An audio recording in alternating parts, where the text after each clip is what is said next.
한일중 정상회의 3국 정상의 모두 발언을 잠시 들려드렸습니다. 네, 오늘 두 분을 모셨는데요. 지금 네. 한일중 정상이 이렇게 한 자리에 모인 것 자체가 4년여 만인데 특히 그간 소원했던 또 중국과도 이렇게 만남을 가졌고요. 이 만남 자체에 좀 의미가 있다고 볼 수 있겠죠? 시기상으로는 굉장히 의미가 있다고 봅니다. 4년 이상이니까 4년 반 정도로 알고 있어요. 네, 4년 5개월입니다. 4년 5개월 정도로 알고 있는데요. 이게 지금 현재 그 전체적인 외교의 상황 변화를 따졌을 때 지금 미 대선을 앞두고 있습니다. 바이든과 트럼프의 미 대선인데 그 결과에 따라서 한반도의 전체적인 어떤 정책 변화가 예상이 되는 상황이고요. 그렇게 됐을 때는 지금 현재 윤석열 정부 들어서 그러니까 한미일 공조로 너무 진영 논리에 빠져서 치우친, 그러니까 이제 가치 외교라고 하면서 이쪽으로 치우쳐 있어요. 근데 그동안 보면 이명박 박근혜 정부에서도 최소한 균형 잡힌 균형적 실리 외교를 해왔습니다. 그러니까 중국은 우리에게 동맹은 아니지만 전략적인 협력적 관계다. 이렇게 하면서 경제적 이득을 많이 채워왔고 안보는 미국, 경제는 중국. 이런 식으로 하면서 보수나 진보나 이런 균형 잡힌 외교를 했는데 지금 조금 치우쳐 있던 한미일 쪽을 치우쳐 있던 외교 이 정세를 지금 이번 이 한미일 정상회의를 통해서 결국에는 한미일이죠. 한중일 정상회의를 통해서 좀 이렇게 균형적으로 가져왔다는 측면에서는 오늘 회의는 굉장히 좀 의미는 있는데 일단은 모르겠습니다. 현재 이번 내용을 좀 이렇게 앞에 보니까 경제적 협력보다는 지금 뭐 북한의 어떤 위성 발사라든지 안보리 결의에 대한 뭐 위반에 대해서 좀 공동 대처하자 이런 부분들이 우리 한국 측 메시지가 좀 무게가 실리다 보니 저는 이번 그 한중일 이 정상회의의 모체의 가장 큰 실리는 경제 협력을 다시 회복하는 거거든요. 저는 균형 잡힌 외교로 조금 더 나아가는 물밑 작업이 있었을 것이라 저는 기대하고 있습니다. 양자회담에서 워낙에 이제 경제 협력 부분도 이제 충분히 논의가 됐기 때문에 그 부분도 저희가 잠시 뒤에 전문가와 다시 한번 정리해 드리도록 하고요. 윤석열 대통령이 모두 발언에서 북한의 위성 발사 예고에 대해서 국제사회가 단호하게 대응을 해야 된다라고 했습니다. 오늘 삼국 정상회의가 주목되는 점이 이제 북한의 비핵화 문제에 대해서 공동선언이 나올 것인가 이 부분인데 이것도 여러 가지 전망이 나오고 있죠. 예, 아마 리창 총리가 실제 결정할 수 있는 권한들이 많지 않다 보니까 이 문제에 대해서도 말을 아끼는 것처럼 비춰지죠. 기시다 총리 같은 경우는 안보리 결의 위반에 대해서 강력하게 비판을 합니다. 당연히 그럴 수밖에 없고 국제사회가 공동 대응할 수밖에 없는 지점입니다만은 북한의 수차례 안보리 결의 위반에도 불구하고 중국 당국이 보여줬던 태도는 이와 상당히 좀 결이 달랐기 때문에 오늘 있는 한일중 정상회의에서도 경제적인 협력에 초점을 맞추는 모습들이 아마 커질 거라고 생각합니다. 하지만 이 정도 단계에서 어느 정도 회복될 수 있는 관계 개선들을 이어가고 있기 때문에 시진핑 주석의 방한 문제가 현실화될 수 있을 것인지 그리고 결국은 한중 정상회담을 통해서 이 북한의 비핵화를 비롯한 안보리 결의 위반 등 각종 위협 행위들에 대해서 단호한 조치에 국제사회 함께 연대해 중국도 나아갈 수 있도록 지속적인 노력이 향후에 요구되는 사안이다 이렇게 생각합니다. 네. 관련 소식은 들어오는 대로 전해드리고요. 잠시 뒤에 전문가와 다시 한번 분석해 드리도록 하겠습니다. 국내 정치권 소식으로 넘어가 보겠습니다. 먼저 첫 번째 키워드 보여주시죠.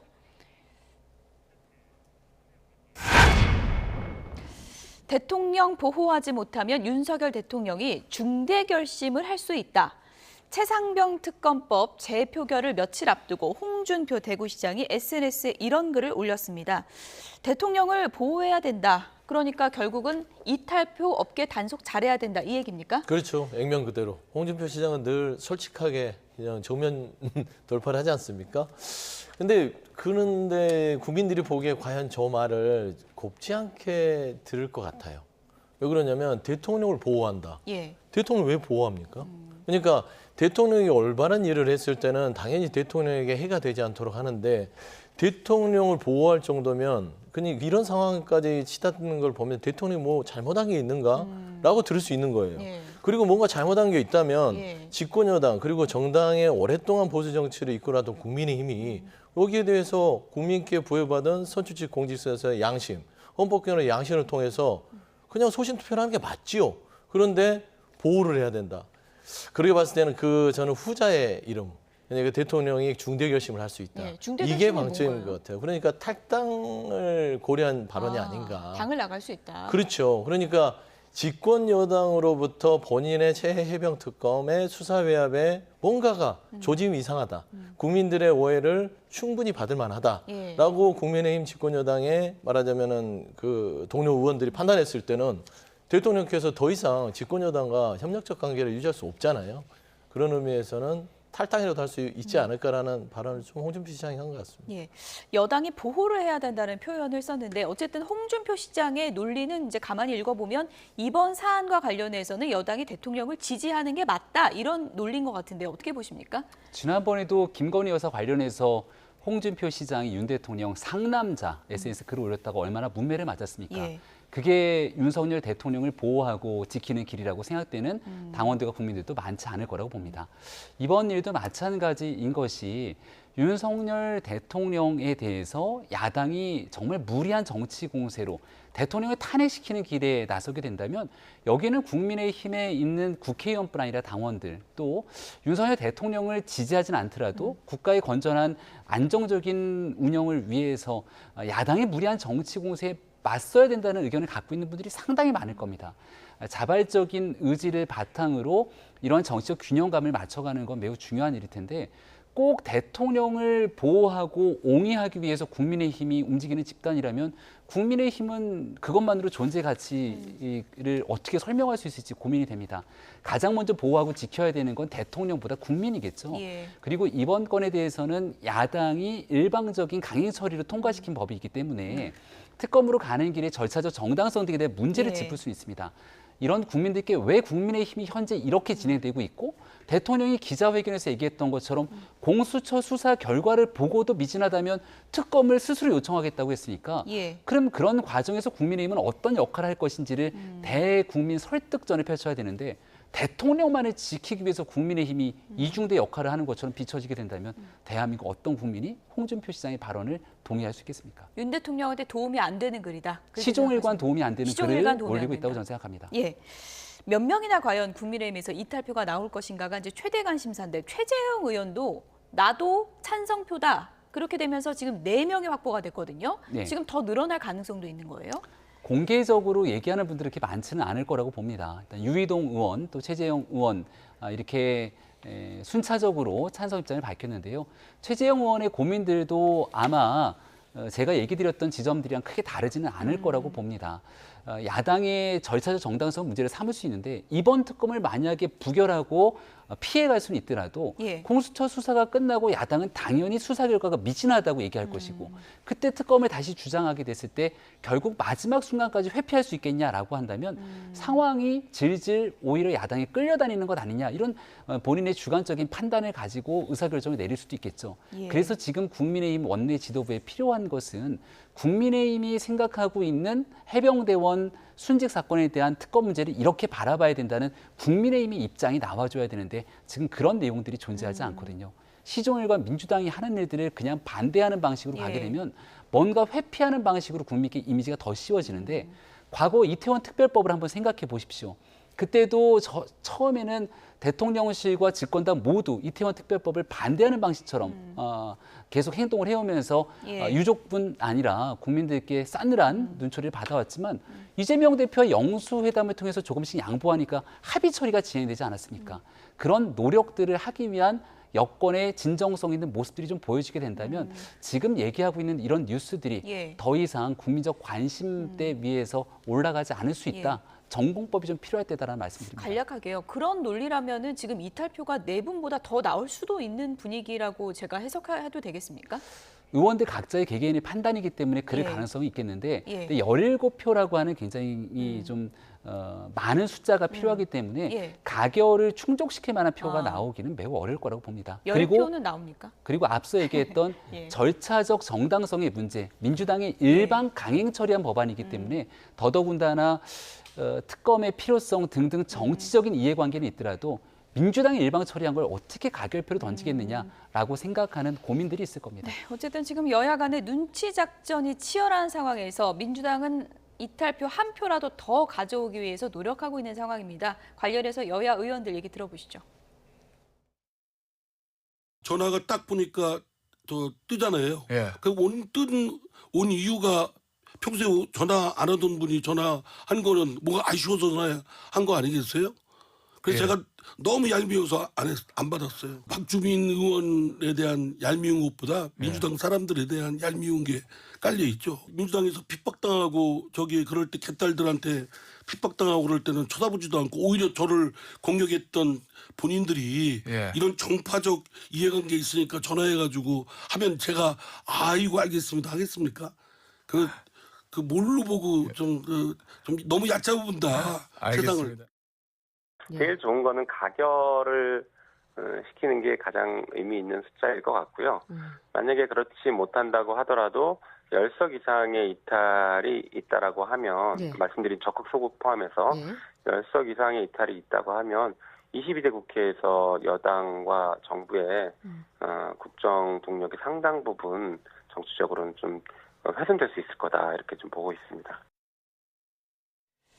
민주당 박주민 의원이 요즘 전화를 많이 돌린다 그럽니다. 국민의힘 의원들한테 전화하는 것 같은데 이상민 의원이 평소엔 하지도 않다가 이럴 때 하니까 좀 얄밉더라 이런 얘기를 하네요. 이럴 때라도 하니까 이럴 때라도 하는 게 그럼요. 낫습니까? 고맙게 예. 받아야죠. 예. 그러니까 이제 이상민 의원이 국민의힘으로 가긴 했지만 그럼에도 불구하고 박주민 의원은 또 선배로서 예의로 갖춰서 마지막에 양심적 투표를 하는 게 맞지 않겠냐. 권유를 하는 것이지요. 예. 저는 제 생각에는 이승만 의원 이렇게 막 부인하는 거 보니까 아마 찬성표를 던지지 않을까.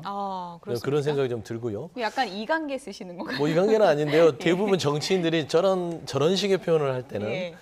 좀 의사들이 보통 강한 부정은 안에 그 내심이 그렇습니까? 있다라고 예. 보고 절차적인 부분에 대해서 자꾸 국민의힘이 얘기하는데요. 야당의 단독 처리가 절차적으로 잘못됐기 때문에 반대해야 된다. 그렇지 않습니다. 그러니까 야당 단독으로 했던 특검법 있어요. 대북송금 사건, BBK, 세월호 다 야당 단독으로 했고요. 여당에서 당시에 받지도 않고 도망 다녔습니다. 하지만 단독으로 해서 특검을 했지요. 그러니까 이번에는 최혜병 특검 자체는 최혜병의 죽음에 이르는 과정에서 대통령이 수사협을 했느냐 안 했느냐. 지금 경로설까지 지금 국민의힘에서는 인정하고 있어요. 대통령이 경로한 걸 인정했잖아요. 그러면 특검을 받는 게 맞고요. 그리고 지금 21대를 마무리하면서 낙천낙선한 부분들이 58명입니다. 따지고 보면 지난 2년간 윤석열 대통령의 비를 맞추기 위해서 아니면 용산의 권력에 조아리면서 본인들이 공천을 받으려고 양심을 저버리는 어떤 그런 순간들이 있었지만 마지막 순간에 양심 한번 지키고 가자라고 하는 의원들이 있을 거예요. 저는 그런 측면에서는 지금 17명이라 봤을 때 4명은 벌써 선언을 했고요. 그럼 13명 중에 13명이면 58 중에 4명 빼면 54명입니다. 그러면은 10명 중에 한 2.5명만 찬성에 손을 들면 가결이 되는 겁니다. 그러게 됐을 때 저는 윤석열 대통령의 탈당이 중요한 게 아니에요. 국민의힘이 살 수 있는 기회다.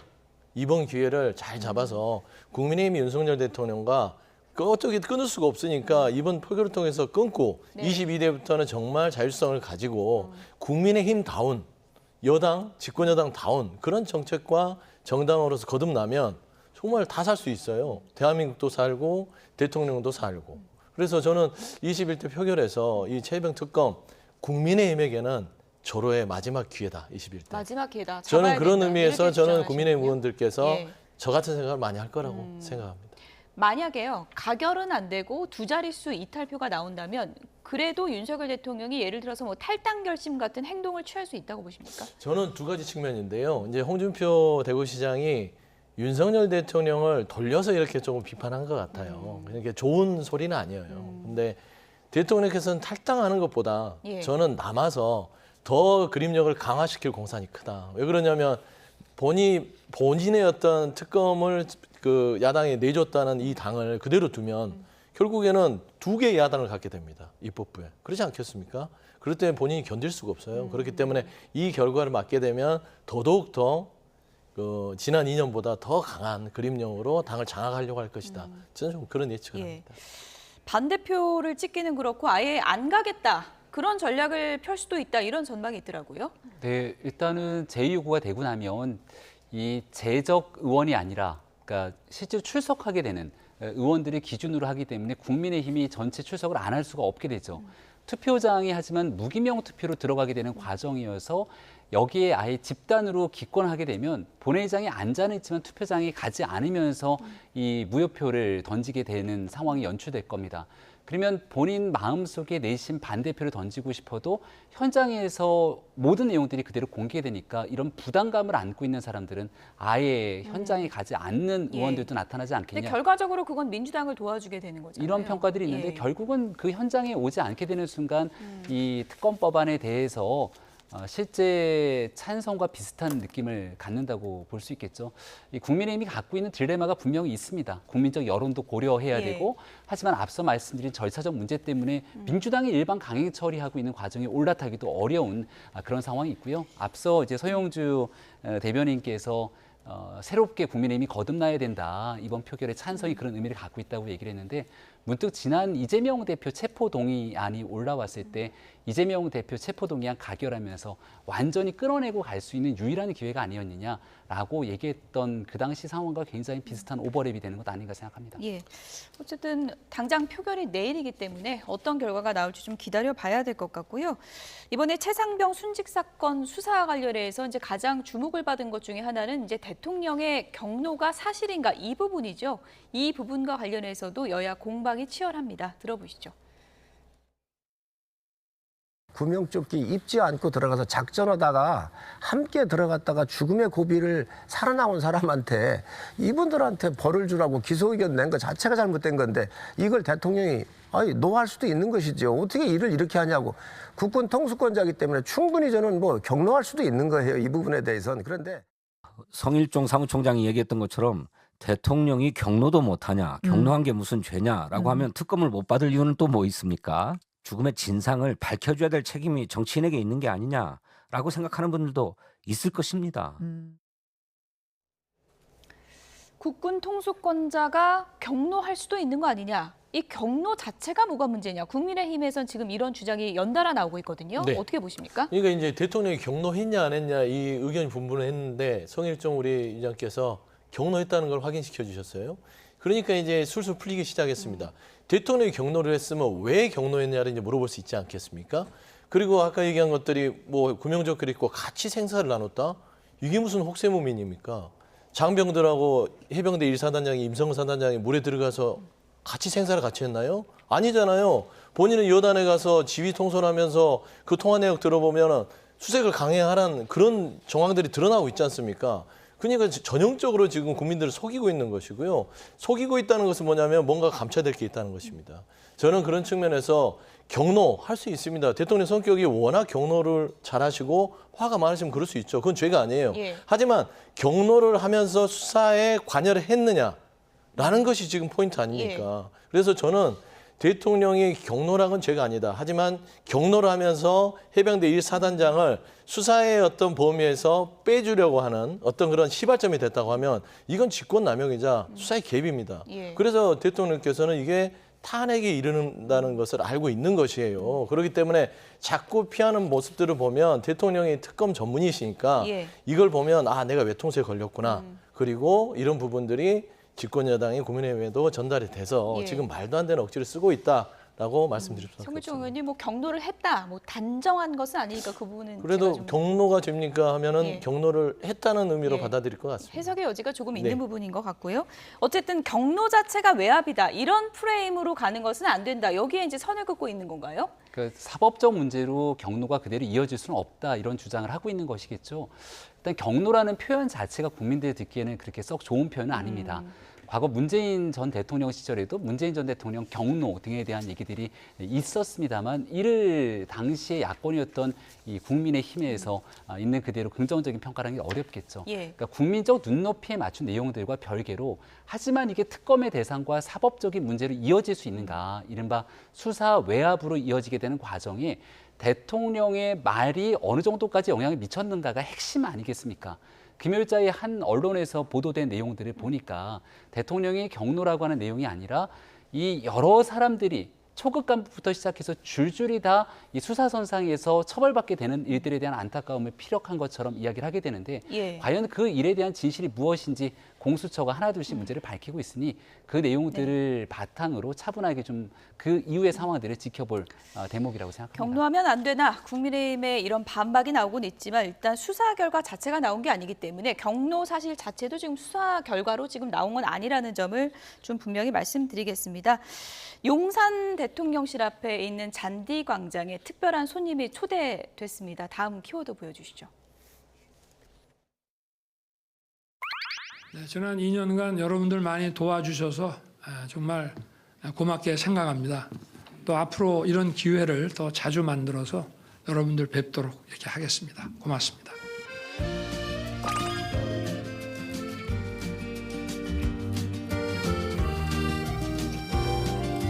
계란말이하고 그 김치찌개를 좀 대접을 하겠다고 약속을 했는데 벌써 2년이 지나도록 못했습니다.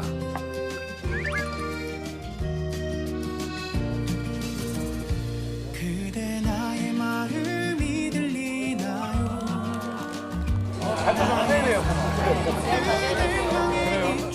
여당의 총선 참패 이후 영수회담과 기자회견에 이어 기자단 만찬까지 가진 윤 대통령. 취임 3년차를 맞아 소통 행보를 더욱 넓히겠다는 의미로 풀이됩니다.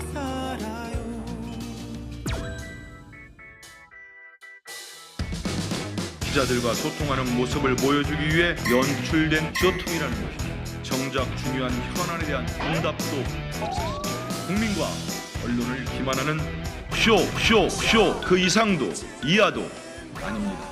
불과 보름 전 민생을 위해 야당과 소통하겠다 다짐했습니다. 집밥 윤 대통령이 아니라 약속 지키고 미래 지키는 대통령을 필요로 합니다.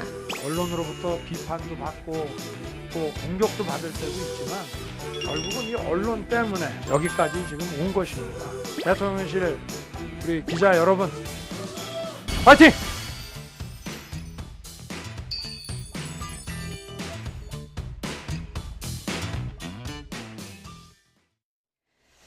네, 취임 2주년 기자회견에서도 밝혔고요. 앞서 대통령 취임 이후에 기자들한테 김치찌개 끓여준다 그러고 약속 지키는 게 많이 늦어진 것 같아요. 네, 인수위 때 아마 기자들에게 얘기도 했고 예. 대통령 선거 당시에도 기자들에게 여러 차례 이야기한 기억들이 납니다.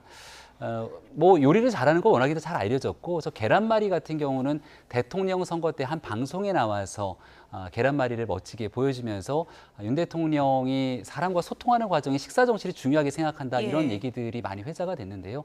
조금 더 일찍 이런 모습들을 보여줬으면 어땠을까라는 생각도 남습니다만 시작이 반이라고 이렇게 기자들과의 만남 관계를 열기 시작했으니까 그 다음에는 정말 어렵고 또 답변하기 어려운 현안 문제가 나왔을 때도 직접 계란말이도 내어주면서 좀 허심탄회한 이야기를 나누게 되면 분명히 지금까지 막혔던 관계보다는 훨씬 더 좋아질 겁니다. 대언론 관계가 국민을 대신해서 묻는 기자들과 충분하게 소통할 수 있는 모습을 이때뿐이 아니라 정기적으로 이어가게 된다면 지금 조금 낮게 나오고 있는 지지율 반드시 복원될 거라고 희망을 가집니다. 네, 물론 뭐 계란말이 같이 먹으면서 최상병 특검 얘기하는 게 참 쉽진 않겠지만 어쨌든 지금 민주당에서는 아니 현안 얘기 안 할 거면 이게 뭐냐 쇼통 아니냐 이렇게 비판했어요. 네. 그러니까 뭐 그 말은 할 수 있는 비판이에요. 그러니까 기자회견 2주년이 기자들에게 식사 대접하는 걸로 끝난다면 엄중한 국정을 수행하는 대통령께서 뭐 요리사 대통령 보여주려고 하는 쇼냐? 욕 먹을 수 있죠. 하지만 정치라는 건 쇼도 보여줘야 되기 때문에 거기에 대해서 비판하지는 않겠지만 저는 그렇습니다. 대통령께서 김치찌개와 계란말이 도 잘하는 대통령이 돼야 되는데 김치찌개와 계란말이만 잘하는 대통령이 되면 어떡합니까? 그러니까 요리를 뽐낼 게 아니라 국정 실력을 뽐내야죠. 그리고 기자들의 약속 2년 만에 늦게 해서 약속을 지켜서 미안하다. 국민들하고 한 약속 어떻게 하려고요? 뭘 지켰습니까? 국민들한테는 그렇게 부담이 안 됩니까? 국민들한테 협치하겠다, 국민통합하겠다, 물가 잡겠다, 잘 살게 해주겠다 약속했는데 왜 안 지키세요? 국민들한테 김치찌개하고 계란말이 정도만 지킬 수 있는 대통령인가? 라는 차원에서 저는 그런 비판을 하고 싶은 것입니다. 그리고 이제 따지고 보면 2년 동안 밥 먹으면서 무거운 얘기는 할 수 없지만 통상 청와대에 출입하는 기자들을 보면 이렇게 자리가 있으면 대통령을 맞는 1호석이 있어요. 1번 좌석이. 1번 좌석은 보통 간사들이나 풀단 기자들이 앉아 있어요. 그러면 기본적으로 현안 부분들에 대해서 얘기하고 갑니다. 그래서 그런 정도의 메시지는 나와야 되는데 2년 동안 했던 2주년 기자회견에서 메시지 하나도 안 나오고 김치찌개하고 계란말이만 나오면 보는 국민들 우라통이 터지지요. 예. 어쨌든 뭐 앞치마 두르고 기자들과 소통을 강화하겠다 이런 약속을 이제 지킨 모습이 나오고 있는데 야당과의 소통 넓히는 것도 상당히 중요한 문제인데 이재명 대표가 연금 개혁 관련해서 영수회담하자 제안을 했는데 이건 뭐 사실상 거절을 한 건가요? 어떻게 된 건가요? 21대 국회가 이제 거의 마무리 단계에 와 있지 않습니까? 그리고 연금 개혁을 꺼내기 전에 토요일에 모여서 집회를 열었을 때도 이재명 대표의 목소리는 결국은 해병대원 특검 문제를 더 관철시키기 위한 목소리였고 민주당 최고위원회의에서 공개적인 석상에 탄핵 절차 등의 언급이 나오고 있기 때문에 아마도 지금은 적절한 시기라고 판단되지는 않았을 겁니다. 예. 야당과 나누겠다는 소통의 의지 반드시 실천할 거라고 보고 22대 국회에서 그런 모습들이 실천되기를 바랍니다. 일단 근데 연금 개혁 관련 부분에서는 민주당은 좀 21대 국회에서 빨리 하자 이런 입장을 취하고 있는 상황인데요. 오늘 여야 원내대표가 만났다고 합니다. 어떤 얘기를 했는지 좀 들어보시죠. 오늘 의장님과 우리 박찬대 원내대표님 저희 세 사람이 내일 본회의와 관련된 여러 얘기를 나눴습니다.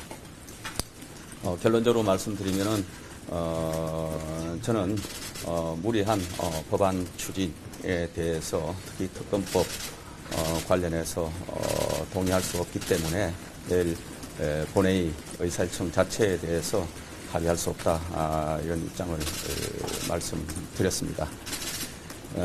그리고 또 연금과 관련해서 얘기가 잠깐 있었습니다만 서로 기존 입장을 확인하고 이번 국회 내에 처리하기가 어렵다는 점을 다시 한번 저희들은 분명히 말씀드렸고 22대가 이제 곧 시작되니까 그때 또 여야 간에 협의를 통해서 좀 속도감 있게 잘 진행해보자 이런 얘기를 나눴습니다. 네. 예.